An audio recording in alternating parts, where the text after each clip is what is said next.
Hello dear students, आप सभी लोगों का स्वागत है जीएस आज तक पर। मैं कुमार प्रवीण। बिहार स्पेशल और स्टैटिक जीके का सीरीज जो चल रहा है, आज चौथा सीरीज है। एक बार याद दिला दें आप लोगों को कि मेरे Telegram channel Kumar Praveen official join करके आप लोग हमसे जुड़िए। डिस्क्रिप्टिव, ऑब्जेक्टिव तथा अन्य महत्वपूर्ण कंटेंट आप लोग के पास हम भेजते रहेंगे।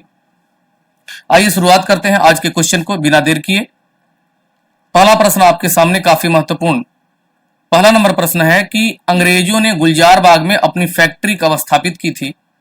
आप लोगों को बताया कि बिहार में सबसे पहले फैक्ट्री स्थापित किया था अंग्रेजों ने ही 1620 में आलमगंज में। लेकिन ये प्रश्न पूछ रहा है कि गुलजार बाग में अपनी फैक्ट्री कब स्थापित की। ये प्रश्न आपको पहले भी हम करा चुके हैं।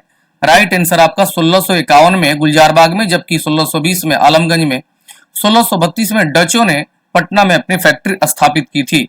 1655 ईस्वी में अंग्रेजों की जो है कि फैक्ट्री को बंद कर दिया गया था। फिर बाद में जो है कि 1755 में आपका खुला। फिर 2 साल बाद प्लासी का युद्ध हुआ था 1757 में। अगले प्रश्न की तरफ आगे आएंगे। दूसरा नंबर प्रश्न कह रहा है कि ताइवान किस देश का उपग्रह लॉन्च सेंटर है। चीन, दक्षिण कोरिया, वियतनाम और ताइवान। जिस प्रकार से हमारा जो है कि लॉन्चिंग सेंटर इसरो श्रीहरिकोटा है, ठीक उसी प्रकार जो है कि सिंजियांग प्रांत में चीन, ताइवान जगह का नाम है, वहां पर जो है कि चीन का देश का जो है कि उपग्रह लॉन्च होता है। अगला प्रश्न है आपका कि जीवन पर्यंत कर्तव्य किस पैरामिलिट्री फोर्स का ध्येय वाक्य है। ध्येय वाक्य मतलब tagline. BSF, SSB, ITBP, CISF. Right answer BSF. Border security force का टैगलाइन है जीवन पर्यंत कर्तव्य। नेक्स्ट प्रश्न देखेंगे। कह रहा है कि बॉलीवुड क्षेत्र की ग्रैंड ओल्ड लेडी किसे कहा जाता है। बॉलीवुड क्षेत्र की ग्रैंड ओल्ड लेडी स्टैटिक जी के। राइट आंसर आपका जोहरा सहगल। नाम सुने होंगे आप लोग नरगिस का, वहीदा रहमान, मुमताज। हाल ही में जो है कि वहीदा रहमान को दादा साहब फाल्के अवार्ड से भी सम्मानित किया गया है। काफी महत्वपूर्ण शख्सियत हैं ये लोग। 6 नंबर प्रश्न पर आ जाएंगे। 6 नंबर प्रश्न कह रहा है कि वर्ष 2015 में जारी धार्मिक आंकड़े के अनुसार बिहार में सबसे अधिक साक्षर किस धर्म के लोग हैं। अगर बात किया जाए बिहार या भारत का, तो सबसे अधिक साक्षर जैन धर्म के लोग हैं, जबकि सबसे कम साक्षर आपके इस्लाम धर्म के लोग हैं। ये 66वीं बीपीएससी में डायरेक्ट पूछा हुआ प्रश्न है। ऐसे प्रश्न आते रहते हैं एग्जाम में। 7 नंबर प्रश्न देखेंगे। कह रहा है कि भगवान बुद्ध की मृत्यु के बाद प्रथम बौद्ध सभा का आयोजन किया गया, जिसका मुख्य उद्देश्य था। इसका मुख्य उद्देश्य क्या था। भगवान बुद्ध की मृत्यु के बाद 483 ईस्वी में मृत्यु के बाद अगर बात करें तो वहां आपका 83 ईस्वी में पहला आपका हुआ। बुद्ध के मुख्य उपदेशों की शुद्धता को बनाए रखना, बज्जी भिक्षुओं तथा उनके विरोधियों के बीच विवाद को सुलझाना, बौद्ध धर्म पर व्याकरण के लिए विविध दावों को सुलझाना, उपरोक्त में से अधिक। राइट आंसर आपका ए है, बुद्ध के मुख्य उपदेशों को शुद्धता बनाए रखना। आगे बढ़ेंगे। 8 नंबर प्रश्न कह रहा है ग्राम न्यायालय। आप लोग जानते होंगे ग्राम न्यायालय को हम लोग ग्राम कचहरी कहते हैं, जिसका शुरुआत 2008 में ग्राम न्यायालय अधिनियम के तहत किया गया। ग्राम न्यायालय से असहमत होने पर कोई भी पक्ष कितने दिनों के भीतर अपनी आपत्ति दर्ज कर सकता है। ग्राम न्यायालय में 10,000 तक के जो है कि केस देखे जाते हैं, और उसमें अगर कोई पक्ष किसी पक्ष के निर्णय से असहमत है तो 30 दिन के भीतर वह जो है कि किसी न्यायालय में जाकर के अपील कर सकता है। राइट आंसर इनमें से कोई नहीं, लेकिन आंसर आपका होगा 30 दिन। 9 नंबर प्रश्न। पंचायती राज संस्थाओं को संवैधानिक दर्जा देने का सिफारिश पहली बार किस समिति द्वारा किया गया था। ध्यान से समझेंगे। यह कह रहा है संवैधानिक दर्जा देने का सिफारिश पहली बार किस समिति द्वारा किया गया। तो संवैधानिक दर्जा देने का पहली बार सिफारिश किया था लक्ष्मीमल सिंघवी समिति। नाम सुने होंगे आप लोग। 1986 में इसका गठन हुआ था।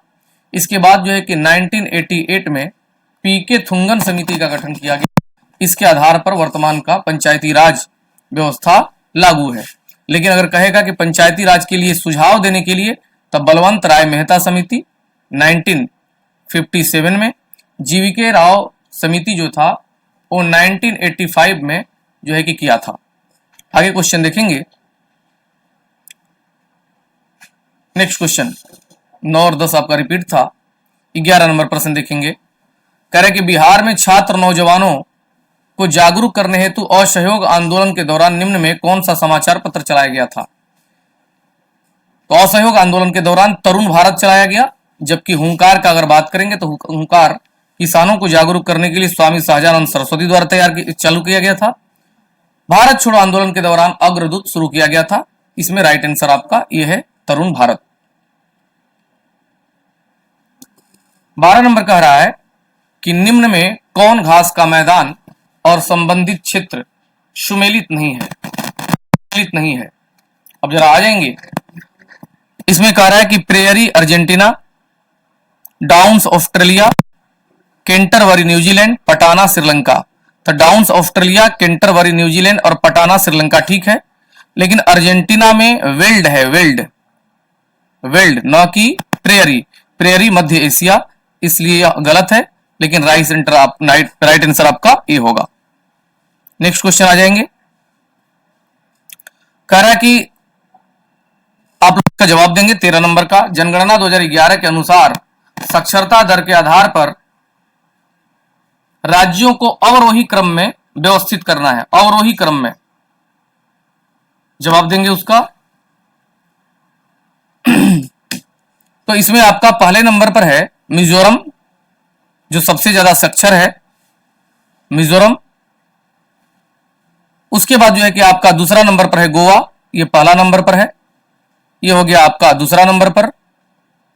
उसके बाद जो है कि त्रिपुरा है, उसके बाद हिमाचल प्रदेश है, लेकिन इसको अवरोही क्रम में तो सबसे जो है कि पहला 2 1 3 4, राइट आंसर आपका 2 1 3 4।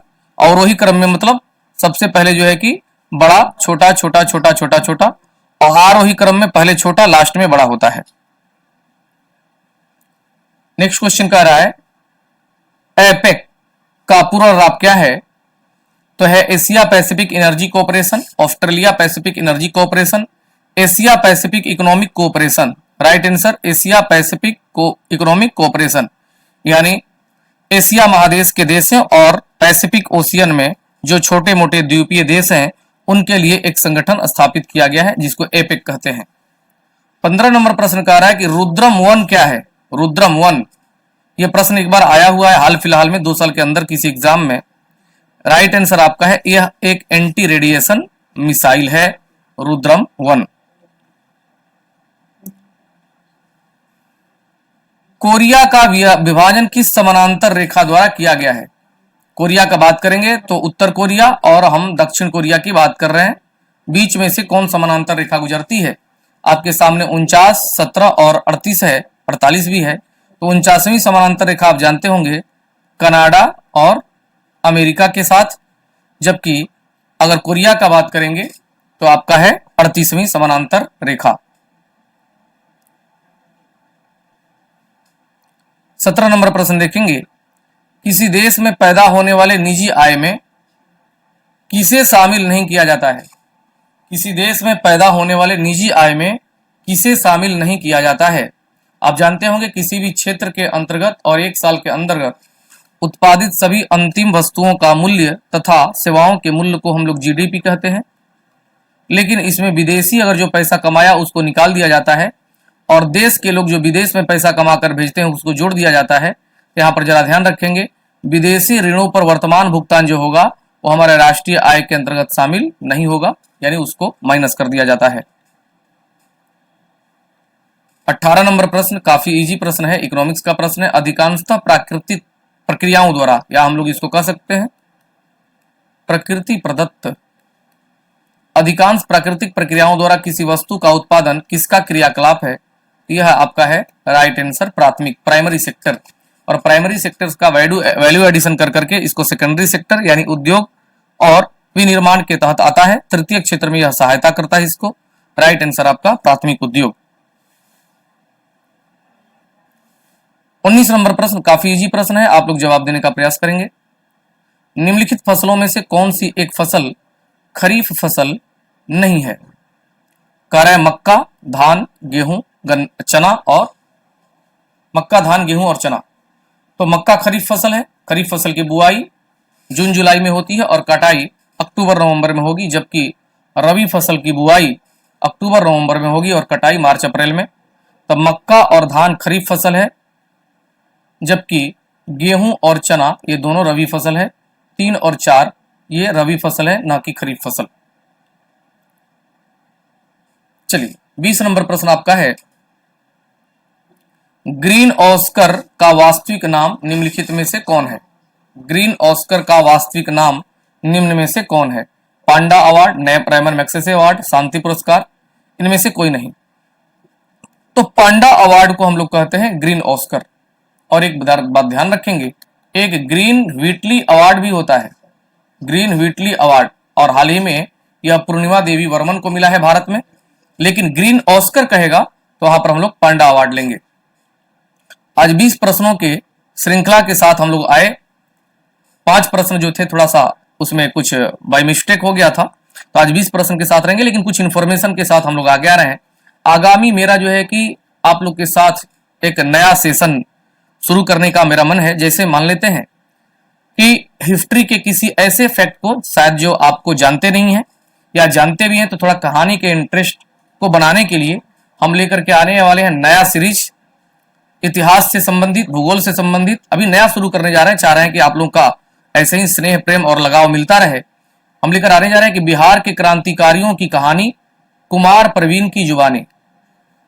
उम्मीद है कि आप लोग ऐसे ही स्नेह प्रेम करते रहेंगे और ये मेरा जो है कि सीरीज काफी आप लोग के पास पहुंच करके और लाभ पहुंचाएगा आप लोगों को, इसीलिए बड़े उम्मीद के साथ यह जो है कि सीरीज शुरू करेंगे। दूसरा, टीआरई 3 से संबंधित जितने स्टूडेंट हैं उनके लिए अभी जो है कि 20 दिन के एक स्ट्रेटजी के साथ हम लोग जो है कि आएंगे, हमारी टीम आएगी। और टेलीग्राम चैनल को जरूर आप जो है कि सब्सक्राइब कर लें, क्योंकि सारे जो है कि इन्फॉर्मेशन आपको टेलीग्राम के माध्यम से ही भेजे जाएंगे।